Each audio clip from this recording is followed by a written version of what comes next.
جات لي رسالة من حد أثق فيه.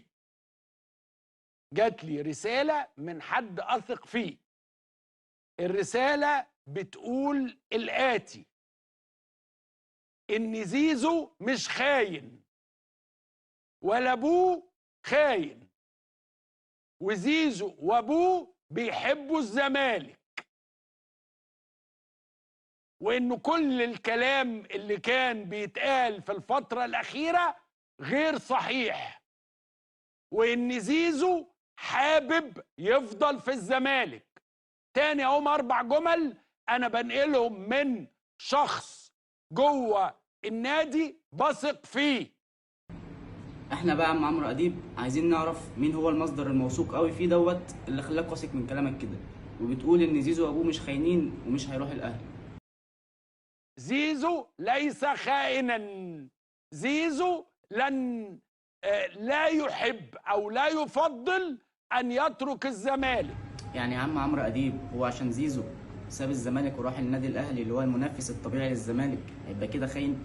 يعني اي حد هيسيب النادي بتاعه ويروح النادي المنافس يبقى هو كده خاين؟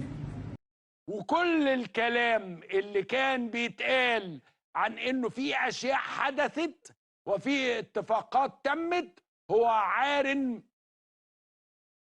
تماما من الصحة. ومن عمرو اديب لزيزو: يا زيزو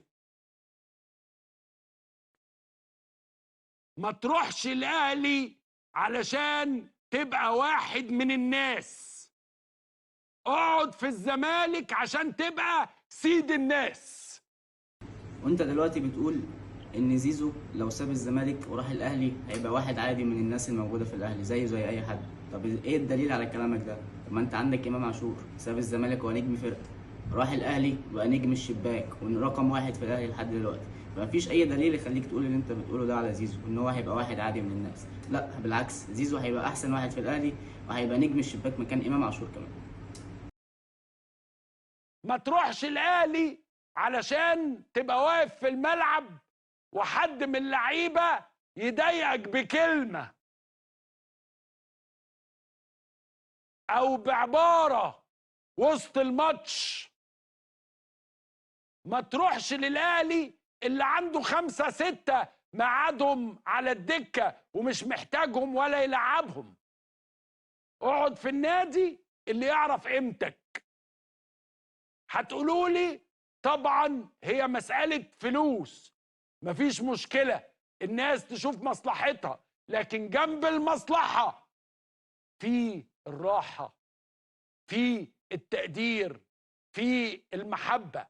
الكلام اللي انت بتقوله ان النادي الزمالك زيزو هيرتاح فيه اكتر من الاهلي طبعا كلام مش مظبوط. ليه؟ لان النادي الاهلي اكثر استقرارا، اكثر ماديه، اكثر بطولات، اكثر جماهيريه. فطبيعي لما يجي لاعب زي زيزو طبيعي هيرتاح في الاهلي وهيلاقي الراحه اكتر من الزمالك. وكل الناس اللي بتقول لي ايه وانتوا ليه ميتين قوي على زيزو، ارجع واسأل وانتوا ليه ميتين قوي على زيزو؟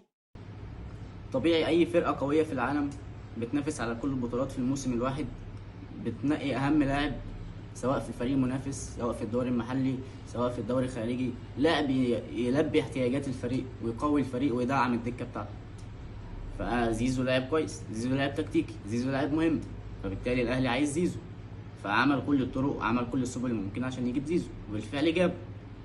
فبس فرقه بتنافس على البطولات، لاعب مهم، اتنين بيكملوا بعض، انتهت الحكايه. تاني قاعدين يقولوا لنا احنا يهمناش النادي كله بيلف على لاعب.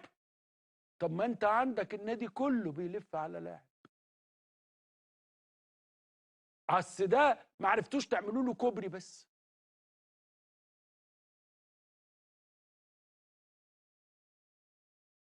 يا ابني انت في الزمالك باشا،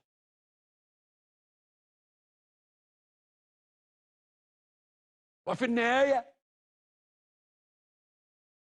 يحدث ما يحدث ويكون ما يكون.